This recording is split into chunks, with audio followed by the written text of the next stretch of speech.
you, Bryan? I am fantastic. It may be late, but the joy and your shining face that I see before me is just uplifting me. It's making me feel like I'm bright-eyed and bushy-tailed, and it's not 1:06 in the morning East Coast time that I've stayed up to chat with you. I promise to keep this quick. Okay, I believe you. How do I pronounce your surname? Gottlieb. It is Gottlieb. Yep. And what's the origin? It's German. It is German. Yeah, was I gonna have a guess. very like Eastern European, German, Jewish, Czechoslovakian, Russian, all those things mixed up. Polish, a lot of Polish in me as well, so that's all blended together in a nice stew. So the purpose of this video is to spoil the card Chorus of Ironsong. That'll drop tomorrow. So I'm sure we can't talk about every single spoiler in Dusk Till Dawn. We'll probably talk about the Unity mechanic and the card itself. We've now seen the Shiana specialization with Unity. Mm-hmm. I personally have one topic, one question. That's easy. I'll be done in seconds now. I'm basically already finished. I'll make a statement first so you can correct me when you answer the question. Yeah. Warrior feels like it's counters nothing, but is sort of average against everything. You can make a plan and beat most decks, but it doesn't really straight counter anything. I wonder how important is it for you that Warrior is in the meta or is viable as a choice, and what Dusk Till Dawn might bring to make that happen. Because currently doesn't feel like either Warrior is in the meta. Yeah, I would agree with that statement. I think it's been a while since either Warrior has really felt like a big part of the meta. To the countering point, I think you could pick and choose some good matchups for Warrior, but it's more individually focused matchups. It's not like they counter a portion of the metagame. It's not like Warrior's good into a control metagame or Warrior's good into an aggro metagame. You just find individual spots where Warriors could shine. And all I'll say to that is for folks like you who are big Warrior fans. I know you've asked me for Dorinthia cards before, and I've just flat out refused. You see, I don't actually mean that. There are Warrior cards coming. I like Warrior as a class. I hope that we have now proven to fans of every class that your time is coming. Like, we look at the meta we're in now with both Azalea and Lexi being legitimate top-tier heroes after years of suffering on the part of especially Azalea players, 2+ years before she got her first living legend points. And now she is a meta hero. And as I view Flesh and Blood, every hero is going to have its moment at some point. Like it's all about cycling through the meta and giving heroes new tools and taking tools away. And then, things hit living legend and then the game looks completely different. Look at the disappearance of Oldham, certainly as a Dorinthia player, like that has to mean a lot to you. They're not only like getting one of your worst matchups out the door, but also that means you can build your deck in a very different way, right? You can start accounting for other things. And I think that's just the type of cyclical nature of Flesh and Blood. We're going to have these ebbs and flows, and I will be the first to admit Warrior has been in a downward flow for a while. But I think, as you see in Dusk Till Dawn, there's going to be stuff for Warriors, and I think we can start getting a little bit up that hill. And I don't know if we're up to Azalea, Lexi levels yet. You're going to have to tell me that. The Dorinthia stands are going to have to figure out how strong exactly she is, how strong the other Warriors are. But there's certainly tools for you in the set. My claim to fame was performing well at Lille. Yeah. The only 2 CC matches I lost were Oldham's.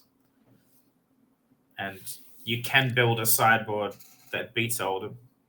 Well, it makes it a 50-50, but it's the entire sideboard. Right. And now you get all those sideboard slots back. I mean, like, Dorinthia isn't a flawed hero. There is something there, something very powerful. She has very powerful equipment, certainly best in class reactions. She is challenging to play against. She certainly skill checks players really well. So I don't think she's a failed hero by any stretch of the imagination. There's a lot for her to do and for her to explore over time too. I had a side question here. Matt Rogers No, posted you said one recently. question, bro. So, One question. That's it. all right, see you. No, See you soon. I'm kidding. I'm kidding. I'll give you one more. Matt Rogers posted a deck list. Him, Nick Butcher, and one other person had the same Oldham list for RTM. I noticed something that I was doing on Dorinthia as well. A lot of 2 and 1-0s in CC. Do you feel like that's something the Flesh and Blood player base is missing? Is that they've 3 of everything that they think is good, and maybe there's not enough spice, or because graveyard canting and stuff like that. You can really trick people by having 1s and 2s of as well. Yeah, I do believe in the power of one-ofs. I don't want to cast it across the whole player base saying that people aren't exploring that, because people are exploring that. I mean, absolutely. You mentioned Matt Rogers and those folks, but I was just going through deck lists from the calling, and there were quite a few spicy one-ofs I saw throughout those deck lists, and people really exploring that aspect a little bit more. And, it makes sense. You see all your cards in Flesh and Blood, and if there is a one-of card that can have a dramatic impact on a matchup, I think we owe it to ourselves to explore that a little bit more. There is a lot of potential that I see floating around out there, a lot of specific game planning. And, that only comes from the people who really do have this like relationship with a hero, right? Like, Dory so well. You're like, I need this one card in this one spot. I can play to exactly this game state and leverage it. And that's why we see so much, we talk about Flesh and Blood in terms of hero versus hero matchups all the time. And I hate that. It's just not true. That's not how the game works, because, your Dory versus Akatsu is a very different matchup than another Dory versus Akatsu. It just doesn't work the same way. And I think one-ofs are very much reflective of that type of sentiment, where you have a lot of agency over how your deck is built, and you have tons of agency over how the game is played. I can give you an example going into this most recent Pro Tour. I was testing a bunch, just helping some folks out and exploring the metagame and trying to get my own knowledge up to speed.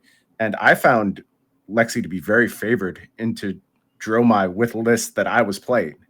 And then the Pro Tour came, and Dromais were absolutely devouring Lexi. And it's all about card choice. I was making unique card choices that gave me an edge in that matchup.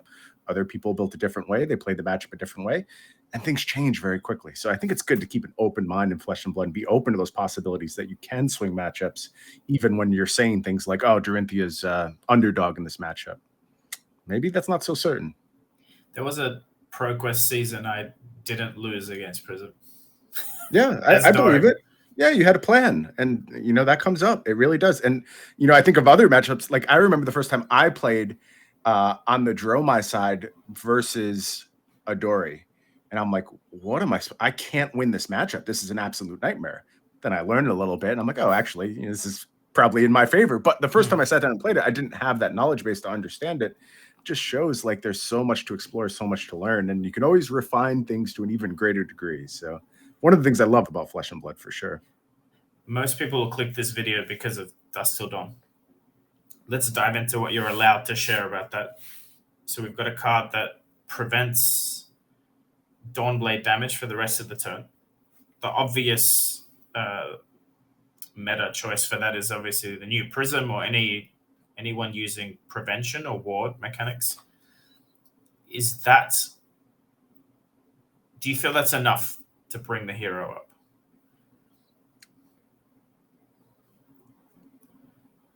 I don't want to speak in absolutes when it comes to things like that, because it's just gonna depend on what the player base finds. It really does. Like, there are heroes right now that are not good in the metagame that I believe can be a lot better. And there's tools out there, and they haven't been discovered. So if that is true, I can't make authoritative statements as to whether that's going to happen or not. I think there's new tools, and I think it's going to be up to the player base to decide where these heroes are going to fall.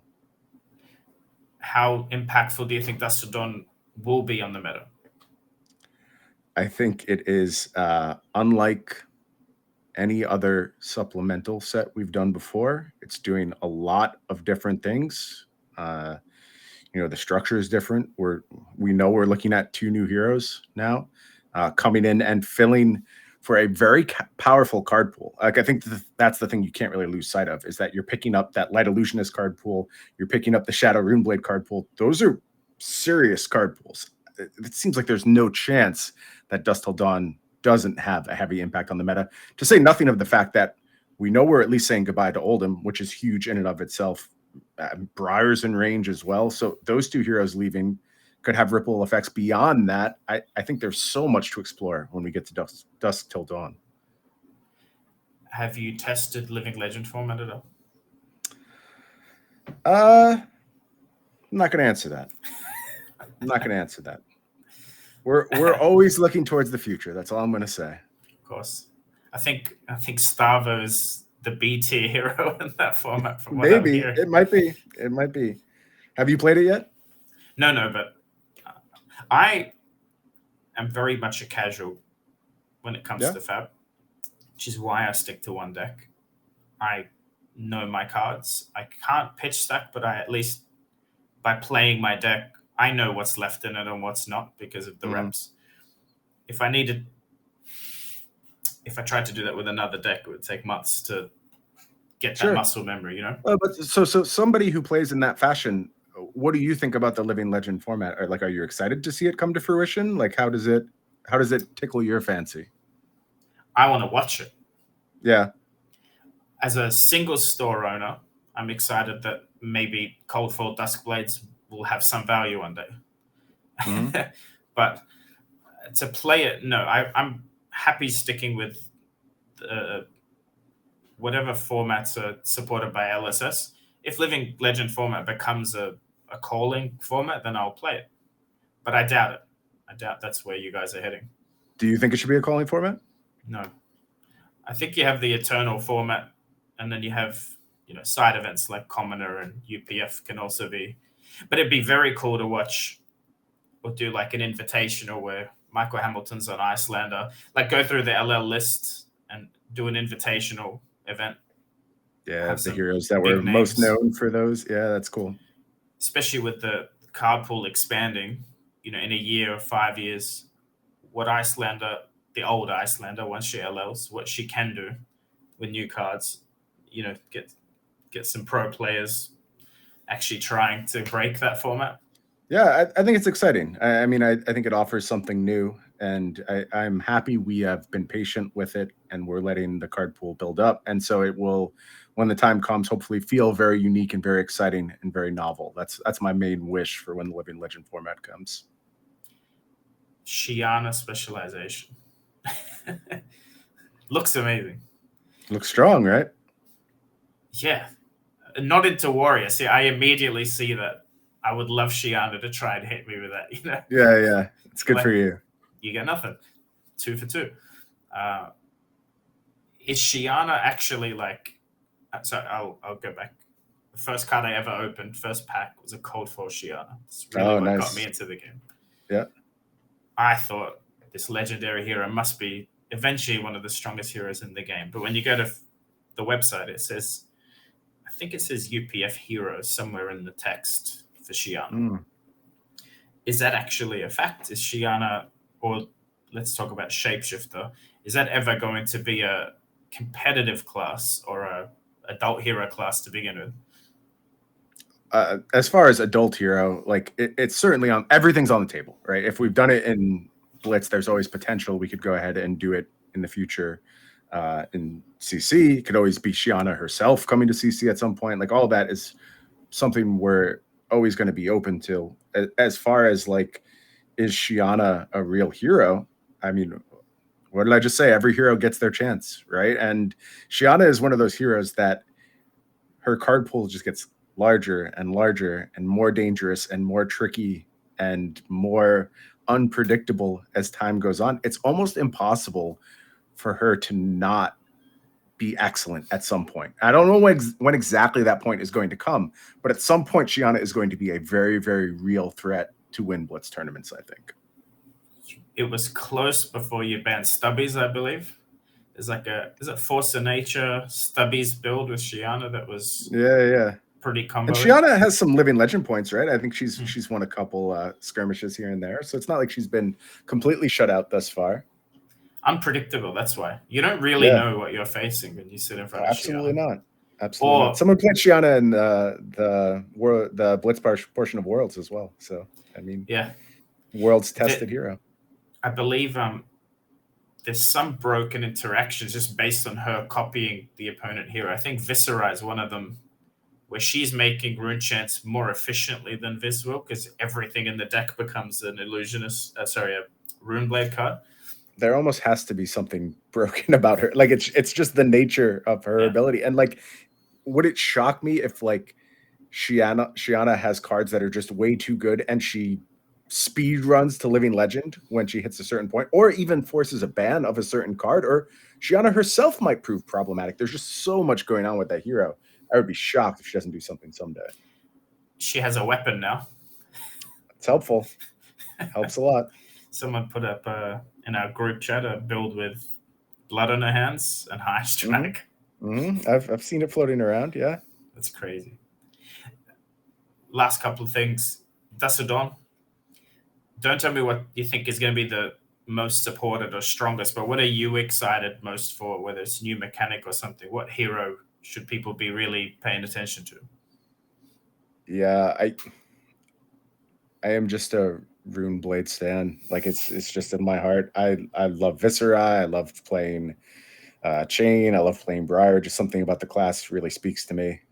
So I'm excited to see what people think of the latest incarnation of Rune Blade. And it's so much more for me about like how these heroes are going to hit people. Like, are they going to get the notes that they wanted? Because these are like really, really important classes in my estimation, especially when you get to Light Illusionist. Like Prism is such a meaningful hero to so many people. And I just really hope that we got the notes right and people enjoy playing with the new Prism, appreciate what she brings to the table. So I can't wait to see the reaction more than anything else to those heroes. Really appreciate your time. I'm not going to keep you longer. This is more or less a spoiler video for Chorus of Ironsong. Unity, is that a mechanic for every class? You've seen a couple of them now, right? Shiana and the Dorinthia. We'll have to see. We'll have to see if there's more in the set. No spoilers. No All right, spoilers. again, I don't have spoiler authority, man. If you're trying to get spoilers, you got to have the man himself on. You know that. He never gives anything up. I know. He's tight-lipped. All right, Bryan, appreciate you. Yes, sir. My pleasure. Thanks, man.